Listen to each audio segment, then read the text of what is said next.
Ces applaudissements sont pour Jean de la Gorce, évidemment. Donc, des décors grotesques aux personnages grotesques, spectacle de Jean Bérin sous le règne de Louis XIV. Grotesque. Dès que j'entendis le thème de ce colloque, un nom s'imposa aussitôt à mon esprit, celui de Jean Bérin, destinataire de la chambre et du cabinet du roi. Cet artiste, à la fois contemporain de Louis XIV, qu'il servit, et de Ludovico Ottavio Bornacini, dont on célèbre aujourd'hui la mémoire à Vienne, fut à double titre le créateur de grotesque. Il le fut d'abord dès sa jeunesse en Lorraine, où il naquit en 1740 à Saint-Mihiel, dans le comté de Bar. Il y commença sa carrière dans le milieu des arquebusiers, en diffusant dès 1659 par l'estampe des modèles d'ornement pour des armes à feu qu'il conçut dans le goût des grotesques. L'originalité de ses compositions décoratives, héritées de celles de l'Antiquité et de la Renaissance, repose sur la combinaison de motifs empruntés aux règnes animal, végétal et humain, conduisant leur inventeur à des créations d'une grande fantaisie. Dès ses premières œuvres graphiques, Bérin s'était plu à se référer à des personnages de Jacques Callot pour animer ses grotesques. On le constate quand on examine ses planches publiées à partir de 1759, ces diverses pièces très utiles pour les arquebusiers. Donc je vous montre maintenant 4 exemples.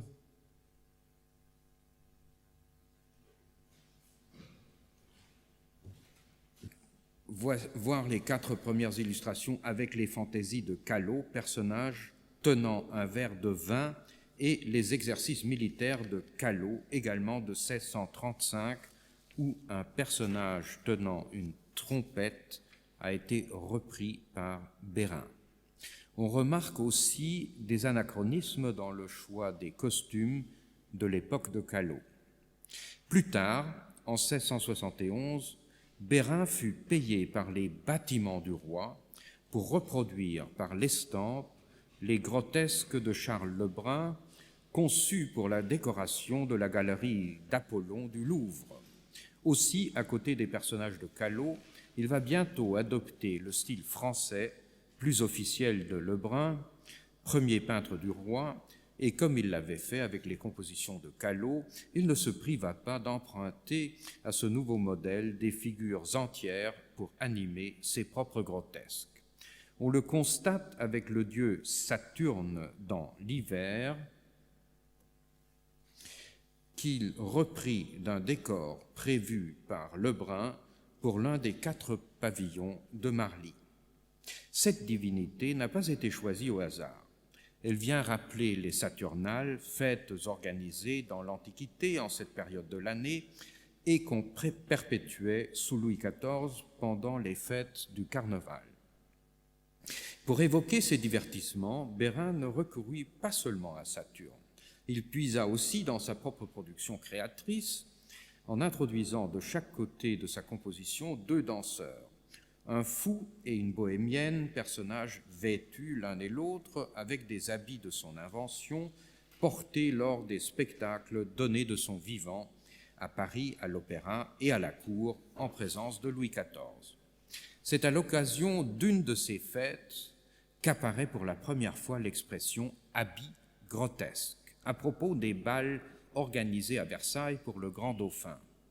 D'après le Mercure galant du mois de mars 1683, ces parures étaient fournies par Monsieur Bérin, soucieux de recourir à tout son génie pour procurer à ce grand seigneur chaque soir 8 à 10 tenues différentes. Comme le prince, son protecteur, ne souhaitait pas être reconnu sous ses déguisements, aucun personnage extraordinaire ne convenant à ses yeux, bien souvent, relate le Mercure galant, sous les figures représentées, on ne pouvait deviner si celui qu'on voyait avec un masque était grand ou petit, gros ou menu. Il y avait même quelquefois des masques doubles et des masques de cire si bien faits qu'ils étaient capables de tromper le public. Le Mercure galant tente ensuite de donner une définition des costumes grotesques. Donc c'est une citation.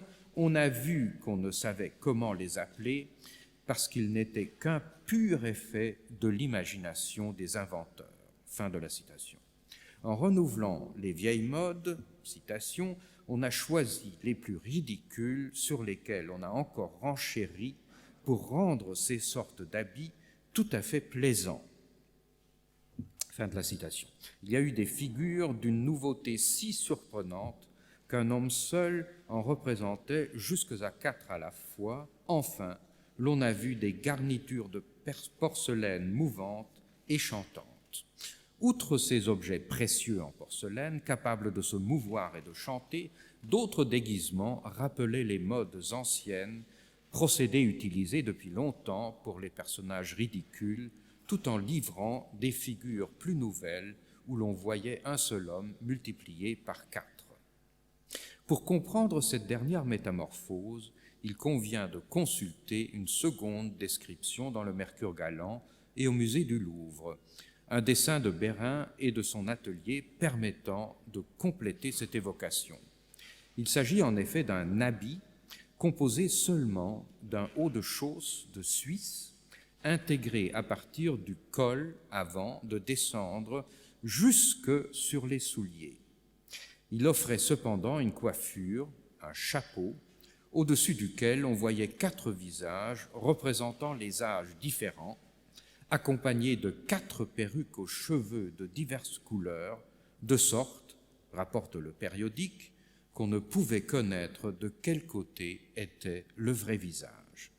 Quand on confronte cette relation et le dessin conservé au Louvre,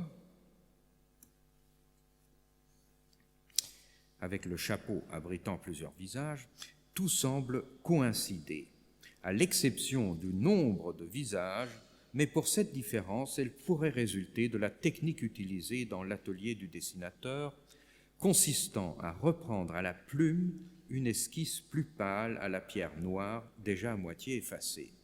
Afin de présenter un projet plus clair, le 4e visage aurait donc été supprimé, mais le nombre de pieds nécessaires aurait été arrêté à 6, soit à ceux de 3 machinistes requis pour apporter plus de vraisemblance au déguisement. Datant de la même période et gardé dans le même volume du Louvre, un autre costume grotesque inventé par Bérin retient l'attention. Il s'agit d'une fontange, ornement destiné à garnir les coiffures féminines et qui est ici démesurément agrandi pour parer tout un personnage de carnaval, un homme monstrueux, reconnaissable à un masque peu accueillant, supporté seulement par 2 jambes sans l'aide d'un buste. Ici encore, l'effet comique, grotesque, repose sur des parties du corps manquantes et sur des proportions exagérées accordées à la tête d'un être masqué. Le choix d'une fontange ne manque pas également de surprendre, même auprès d'un spécialiste de la mode qu'était Bérin. Cet accessoire va bientôt inspirer un peintre talentueux qu'il a dû connaître, Claude Gillot, dans le tableau Les 2 carrosses, conservé au musée du Louvre. L'importance accordée à un tel ornement, arboré dans cette scène par 2 mégères qui se querellent à Paris du siège de leur vinaigrette, cette voiture où elle se trouve, a été soulignée par Marie-Catherine Sahu dans une étude publiée à propos des masques au musée du Louvre. Citation, « Mais ce qui donne du sel à la représentation de Gillot, ce sont les coiffes amidonnées de 2 bourgeoises, ces fontanges mises à la mode à la fin du règne de Louis XIV et qui cessèrent de croître en hauteur jusqu'au moment où, sous l'influence de Madame de Maintenon, la simplicité s'impose. » Et Marie-Catherine Sahu d'ajouter l'association de la dentelle fine et du masque grossier, d'où sont censés sortir des tombereaux d'injures, constitue un morceau d'anthologie de l'iconographie théâtrale. Fin de la citation. Mort en 1711, soit 1 à 5 années avant la fin de l'exécution du tableau de Gillot, Bérain aurait donc devancé ce peintre dans l'utilisation d'une fontange pour divertir le public de Paris et de la cour, mais le contexte dans lequel son dessin vit le jour demeure inconnu. Pour les costumes qu'il imagina vers 1695 pour les spectacles de la Comédie italienne, peu d'informations nous sont également parvenues, notamment pour un projet extraordinaire relatant les voyages d'Arlequin, dont on ignore pour quelle œuvre dramatique il fut conçu. D'après les explications fournies par Bérain à partir d'un Zibaldone, ce personnage était vêtu entièrement d'un grand haut de chausse, accoutrement dont Arlequin aurait trouvé lui-même l'invention en un jour. Il porte dans le dos une voile à l'aspect curieux d'un parachute, capable de se déployer comme un éventail et de faire avancer, grâce au vent, cet être extravagant, chaussé de souliers munis de petites roulettes. D'une conception aussi moderne que ces patins, nous paraît le matelas imaginé pour voyager qu'on pouvait gonfler à l'aide d'un soufflet comme s'il était pneumatique. Ce costume remporte un certain succès. Il donna lieu à une version légèrement différente, mais il faut l'avouer, moins inventive, de la main du fils de l'artiste, Jean II Bérain, qui lui succéda au menu plaisir du roi et à l'opéra. Cette feuille est aujourd'hui conservée au Kupferstichkabinett de Dresde, où elle est qualifiée de habit de fantaisie. La coiffure y est pourtant moins fantaisiste, le curieux casque de machiniste ayant cédé sa place à un chapeau jaune, orné de plumes multicolores, beaucoup plus traditionnel. Il existe également une autre copie de cette version plus tardive au Nationalmuseum de Stockholm, où notre personnage est accompagné de la légende plus amusante d'Arlequin en culotte. La diminution extrême des bras et des jambes justifie cette appréciation et confirme l'évolution de ces parures de carnaval, à propos desquelles le Suédois Daniel Kronström remarque dans une lettre adressée le 8 janvier 1700 à Nicodème Tessin le Jeune, « Elles ont été, citation, trouvées d'autant meilleures à l'exécution qu'on n'y saurait reconnaître ni main ni pied, qui sont les marques auxquelles l'on découvre d'ordinaire les masques. » Fin de la citation. À cette date, les masques grotesques demeurent à la mode. On le sait par Daniel Kronström et par les collections de dessins de Dresde et de Stockholm. Autour du grand dauphin, le duc et la duchesse de Bourgogne sont venus briller à leur tour à Versailles et à Marly avec des déguisements conçus par Bérain pour des bals et des mascarades. L'un de ces témoignages, un projet original de l'artiste, décrit comme un masque grotesque, se distingue par son corps déformé comme celui d'un polichinelle devant et derrière, d'après sa copie annotée. Ce monstre joue d'un instrument de musique à vent et rappelle par là les démons peints par Jérôme Bosch aux Enfers, autre tradition flamande remontant au Moyen-Âge. Vers 1700, date à laquelle nous rattachons cette figure tracée par Bérain, non sans virtuosité, quand les modèles chinois se trouvent en compétition avec ceux des grotesques, les références aux gravures de Callot et de la comédie italienne sont toujours vivantes. Nous pouvons le prouver avec une figure de Polichinelle trouvée dans la collection Tessin de Stockholm, arborant un corps dont la forme est celle d'un globe terrestre, ainsi qu'un visage, celui d'un vieil édenté, où de grosses lunettes rondes évoquent celles portées par les gobbi de Callot. Durant cette période, l'influence italienne intégrant des personnages de la commedia dell'arte demeure prépondérante. Bérain put en outre l'enrichir dans ce courant quand il créa de 1680 à la fin de sa carrière en 1707 des décors et des machines pour l'Opéra de Paris, après avoir succédé dans ce théâtre à Carlo Vigarani.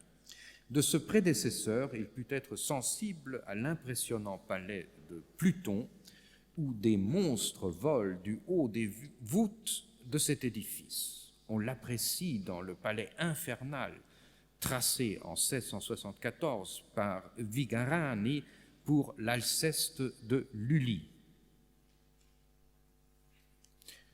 On sait pour cette composition qu'elle emprunta beaucoup à celle d'un autre décorateur italien, Alfonso Parigi, inventé pour un spectacle lyrique créé à Florence en 1637, Les Nozze degli Dei. Au XVIIe et XVIIIe siècle, les scénographes transalpins étaient les spécialistes de ces tableaux. L'un d'eux, Burnaccini, devint célèbre en Europe grâce à sa gueule d'enfer pour Il Pomodoro, opéra représenté à Vienne en 1668. Bérain fut très influencé par ce décor qu'il connaissait par les gravures de Cüsel. On peut l'attester avec l'une d'elles et un dessin original de Bérain fourni pour l'opéra de Lully, Thésée, lors de la reprise de cet ouvrage lyrique en 1688. La première esquisse de l'artiste français offre plutôt des dimensions réduites à côté de l'ouvrage de Burnaccini. Cependant, Bérain fut incité par cette entrée effrayante à introduire des diables et des démons le long des falaises latérales au milieu des flammes.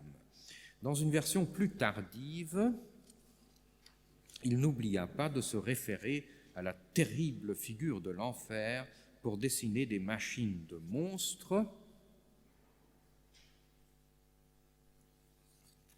capables d'ouvrir et de fermer leurs mâchoires, garnies de dents acérées, susceptibles d'épouvanter le public de l'opéra.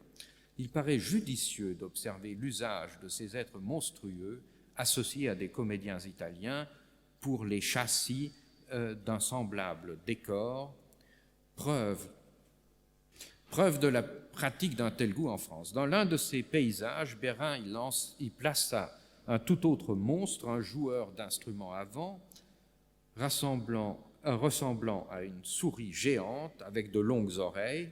Voilà, en effet. Doté de mains et de pieds, l'interprète pourrait être aisément un jeune acteur. Un autre personnage est plus étonnant encore, en arborant un terrible visage supporté seulement par des pattes de lion. Pour réaliser certains de ces grotesques, Bérain put se référer au modèle français du ballet de cour, mais aussi à la machinerie et au décor de l'opéra italien pour décrire les caractères les plus pathétiques issus de l'univers souterrain de Pluton. Quelles conclusions pouvons-nous tirer de ces recherches? Outre la distinction entre les compositions de grotesques et les habits grotesques, les sources retrouvées ont permis de mettre en valeur ces costumes de Bérain, aujourd'hui beaucoup moins connus que les pièces décoratives de l'artiste, largement diffusées en Europe dès la fin du XVIIe siècle. Pour les parures extraordinaires de Bérain, les renseignements pourtant ne manquent pas et apportent des précisions essentielles. D'après les écrits des contemporains, elles connurent leur plus grand rayonnement à partir de 1683 et jusqu'au moins 1700, lors des fêtes organisées pour la famille royale à Versailles et à Marly. Dès leur début, elles furent mêlées à des costumes plus traditionnels, illustrant les modes du passé de la Renaissance, comme l'attestent plusieurs dessins conservés à Stockholm. On peut se demander si celles qu'on désignait de grotesques n'étaient pas plus sophistiquées et dotées d'effets spéciaux permettant de révéler des surprises au public. On pense à ce propos aux monstres d'osier, aux escargots géants capables de se mouvoir à l'instar de ceux qu'on voyait sur la scène de l'opéra, mais aussi à des êtres difformes, effrayants, prêts à préparer quelque mauvais tour. L'habileté de Bérain dans ses jeux ne saurait négliger l'apport de la comédie italienne, des zibaldone, inventés par les interprètes de cette troupe et transmis par le décorateur sur certains de ses projets de spectacle. Ces exemples sont en effet capables d'alimenter les habits grotesques les plus extravagants et de susciter, avec les nombreuses feuilles des collections de dessins, de nouvelles pistes de recherche sur cet art si particulier du costume de fantaisie dans l'univers des divertissements de cour sous l'Ancien Régime.